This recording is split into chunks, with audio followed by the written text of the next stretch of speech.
sejam muito bem-vindos. Essa é a nossa quinta aula no curso Trabalho Social no Cenário Urbano. Nesta aula, nós vamos falar sobre as questões sociais e as políticas públicas. Falar um pouco da filosofia do nosso Estado, de como se dá a nossa organização, o momento atual que nós estamos vivendo e o nosso papel como técnico social, como trabalhador da área social nesse contexto todo. Vamos junto? Maslow foi um pesquisador que estudou profundamente o ser humano e ele desenvolveu essa pirâmide que nos mostra os degraus evolutivos da humanidade. No primeiro degrau estão as necessidades primárias: respirar, ter água, ter comida, ter abrigo. Um ser humano sem isso, ele não vai conseguir pensar nas outras necessidades. No segundo degrau vem a necessidade de proteção, de segurança, as relações afetivas, a proteção à família. No terceiro degrau são as necessidades sociais, é a nossa necessidade de pertencimento, de fazer parte de grupos, de segmentos, de trocar quanto seres sociais. No quarto degrau, nós acessamos a necessidade de desenvolver a autoconfiança, a respeitabilidade, de conquistar sonhos. E aqueles que chegam no topo da pirâmide estão buscando um crescimento pessoal, a exploração intelectual, espiritual, uma visão filosófica da vida. Eu trouxe essa pirâmide para ajudar a gente a compreender que, do ponto de vista da psique humana, as pessoas que não têm as suas necessidades primárias atendidas, pessoas que não têm abrigo, que não têm comida, que não têm água, elas não podem ser cobradas para esse diálogo sobre desenvolvimento social, sobre as questões políticas, sobre as questões e os conflitos sociais. Elas estão focadas e centradas em conseguir sobreviver hoje, em conseguir ter comida para hoje, em conseguir suprir as necessidades suas e de seus filhos de alimento, que é uma questão primária para a subsistência de todos os seres humanos. Bom, falado então do ponto da psicologia, vamos ver um pouco do ponto da filosofia. E eu escolhi aqui a visão de Aristóteles. Existem várias visões. E óbvio que cada um tem as suas escolas, tem as suas escolhas. E aí cada um vai buscar se identificar com o que dialoga com seu ponto de vista. No caso de Aristóteles, ele afirmava que o homem é por si só um animal político. O homem ele foi se organizando em família, depois aldeias, depois tribos, depois cidades, criando esse poder público. Então, ele presumia que o homem obedece por instinto, que o homem obedece espontaneamente, é uma coisa do nosso ser. E aí, no próximo slide, a gente vai ver um pouco sobre esse Estado que nós criamos, que no caso brasileiro é um Estado que se pautou no Estado weberiano, no Estado pautado pela meritocracia, pelo concurso. A visão patrimonialista também é muito presente no nosso Estado.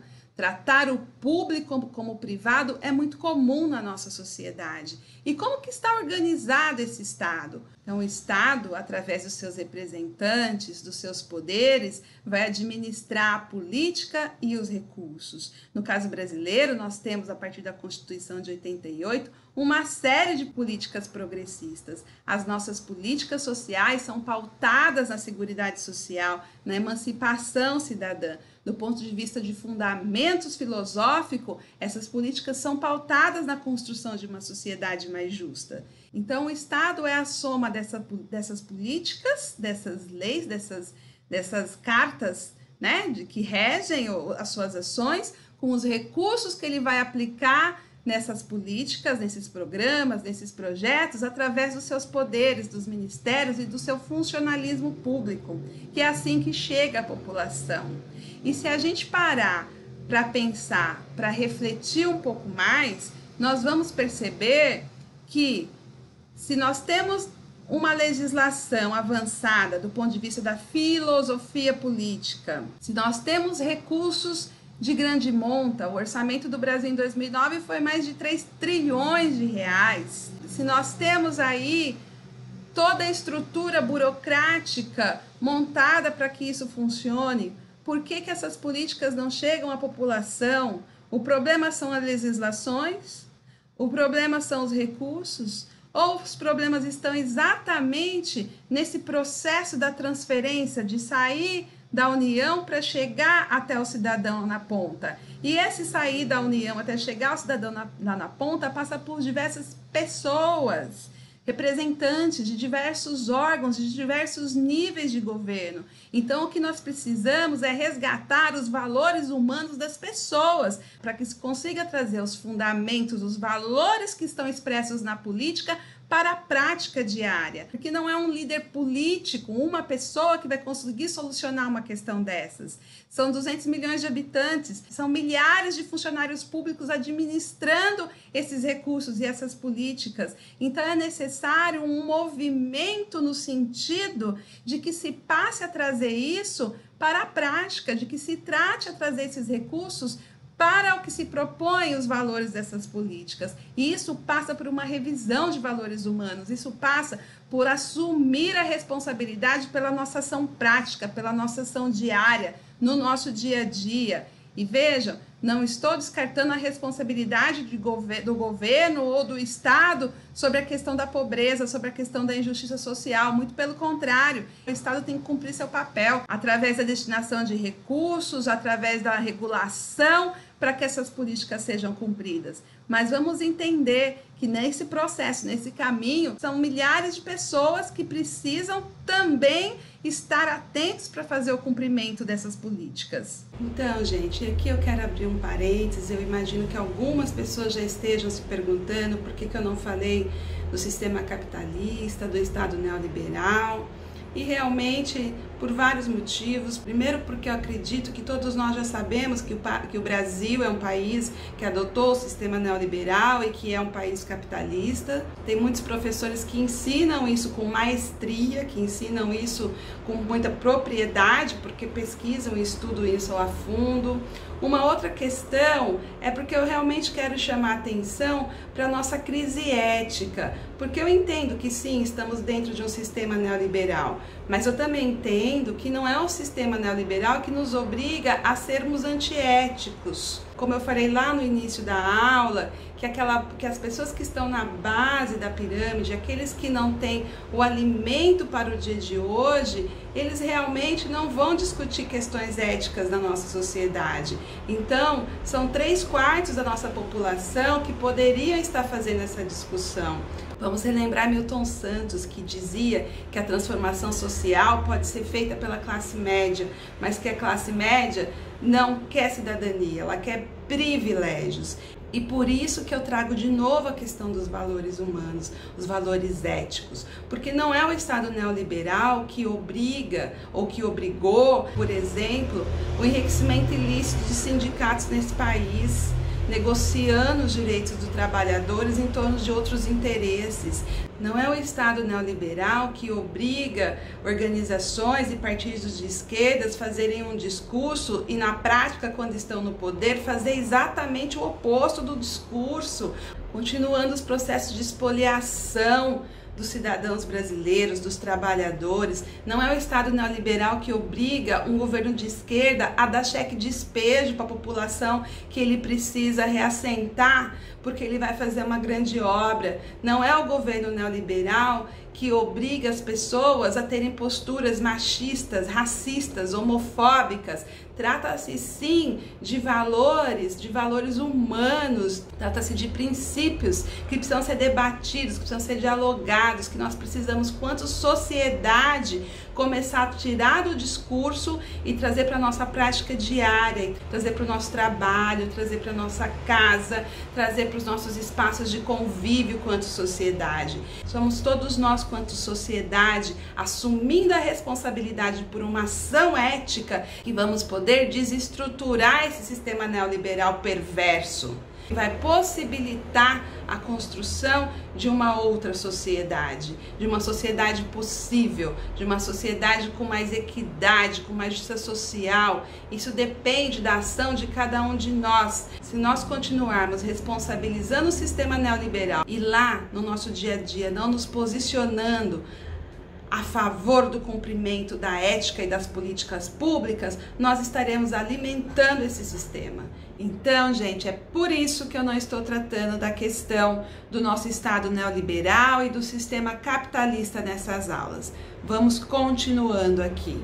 Com isso, eu quero dizer que a nossa sociedade ela é formada por diversos segmentos, por diversos órgãos, por diversas pessoas. E não dá para a gente achar que é um órgão, um líder ou uma lei que vai resolver a nossa situação. É a ação a partir de cada um de nós, é a ação a partir de cada pessoa que atua para que essas políticas sejam executadas.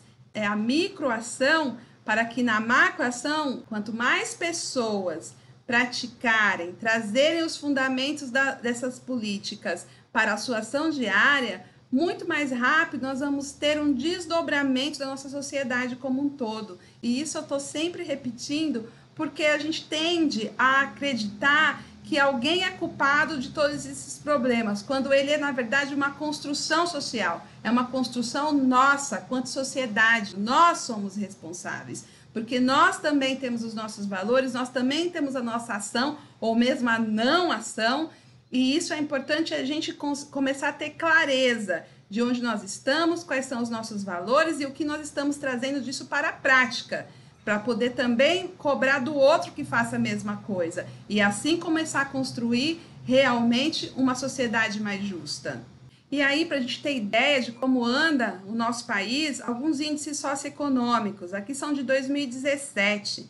Então, a linha da pobreza em 2017 era de 54,8 milhões de pessoas, ou seja, 1/4 da população brasileira naquela base da pirâmide, que precisa garantir o sustento hoje, que precisa da subsistência hoje. Essa pesquisa também mostrou que em 2018, 27 milhões de pessoas viviam em domicílios com alguma inadequação. Nós vimos na aula de habitação, interesse social, o déficit qualitativo, né, que fala dos componentes de moradia que são necessários para uma moradia adequada, para uma moradia digna. Então, são 13% da população que não tem acesso a todos os componentes adequados para uma moradia digna. Quanto à educação, a nossa taxa de analfabetismo é de 7%, 11,5 milhões de pessoas. E, além disso, nós temos o analfabeto funcional, aquela pessoa que sabe escrever, lê um bilhete, mas ela não compreende o que está sendo falado ali, ela não interpreta o que foi escrito. E esse número é alarmante, porque é quase 30% da população brasileira. Nossa educação precisa ser revista urgentemente. E quanto ao trabalho, 12,5% da nossa população estava sem ocupação em 2017. Isso são mais de 6 milhões de pessoas desocupadas. Trabalho informal alcançou 37,3 milhões de pessoas. São 40% da população.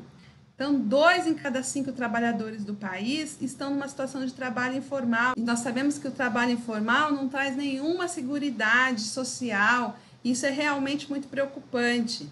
E aqui algumas disparidades na questão de raça e de gênero. O branco ganha 72% a mais do que o negro, né? Os homens ganham, em média, 30% a mais do que as mulheres. Então, são reflexos sociais desse contexto como um todo, dessa captura dos recursos pelo mercado, dessa corrupção que se dá em vários órgãos e, infelizmente, em todos os níveis de governo. Essa política do toma lá da cá, do balcão de negócios. Então, tudo isso vai convergindo para esse contexto como um todo. E aqui só mais alguns índices.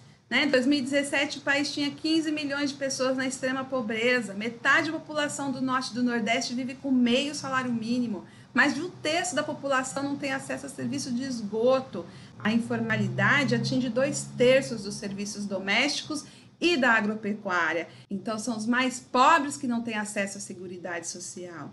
As mulheres são minoria entre os ocupados, mas são predominantes no grupo dos subocupados. E nesse contexto todo vem a violência. Em 2017, aqui são dados do Atlas da Violência do IPEA, houve 65.602 homicídios no Brasil.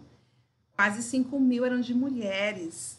Em 2016, o governo gastou 373 bi com perdas que vêm dessa violência toda. Então, recursos que poderiam estar sendo investidos em educação, em geração de renda, em cultura, em várias outras políticas, estão sendo gastos com resultado perverso da forma de se fazer política nesse país. Nós falamos lá no começo, né, dos direitos sociais, da nossa Constituição, dos avanços que nós temos no nosso arcabouço legal, pautado na democracia, na seguridade social, na emancipação cidadã, nos direitos civis. Então, aqui só para a gente ter uma ideia de um pouco da distribuição de recursos no Brasil. Em 2019, nós tivemos pouco mais de 3 trilhões no Orçamento Geral da União. Na Seguridade Social foram investidos pouco mais de 750 bilhões. No refinanciamento da dívida pública federal se investiu quase 760 bilhões. Na saúde, na faixa de 129 bilhões. Na educação, na faixa de 120 bilhões. Na assistência social, quase 500 bilhões. Na ciência e tecnologia, um pouco mais de 14 bilhões. E olhem que na presidência da República, mais a Câmara, mais o Senado, se investiu quase 18 bilhões. Ou seja, uma inversão de prioridades, onde a ciência e a tecnologia têm menos importância do que os luxos do Congresso, do Senado e da própria Casa Civil. Se a gente for pesquisar a forma que são gastos esses recursos, vamos perceber que realmente é uma crise de valores humanos. O que é mais importante para um líder, para um governo? Como ela gosta com seus convidados ou investir numa educação de qualidade? E é por isso que eu acredito que o que nós estamos atravessando é uma crise de valores humanos. Exatamente porque, em todo esse contexto da existência do Estado, dos recursos, das políticas, somos nós pessoas que fazemos a nossa sociedade, somos nós pessoas que praticamos no nosso dia a dia a nossa ação social, e somos nós pessoas que permitimos que se chegasse a esse momento, um colapso econômico, político, ambiental, social, que vem junto com esse vírus. O que nós estamos vivenciando hoje é um apelo pela solidariedade, é um apelo pela volta dos valores humanos, pela volta da ética. Toda essa disputa, toda essa ganância, todo esse lucro, toda essa captura de recursos por um mercado em detrimento de uma população que está passando fome, que tem necessidades básicas a ser atendida. A que interessa tudo isso? Qual o caminho que a nossa sociedade tomou? Que mundo é esse que a gente estava construindo, da poluição desse planeta, desse consumismo exacerbado, dessa ganância de lucros? Então, a gente vai precisar rever os nossos valores, a gente vai precisar rever a situação da nossa sociedade. E aí, gente, vamos prestar atenção na nossa situação. Neste momento, é o cenário que nós temos. O país tem mais de 11 milhões de pessoas morando em favelas, comunidades. Como essas pessoas vão se proteger desse vírus? Como elas vão se proteger da fome? Como se vive por 1 ou 2 meses numa casa insalubre, sem infraestrutura, sem condição de estocar alimentos, sem transporte, sem trabalho, sem recursos? É uma sociedade que construiu tudo isso. E agora eu pergunto, o que cada um de nós, cidadãos dessa sociedade, vamos fazer?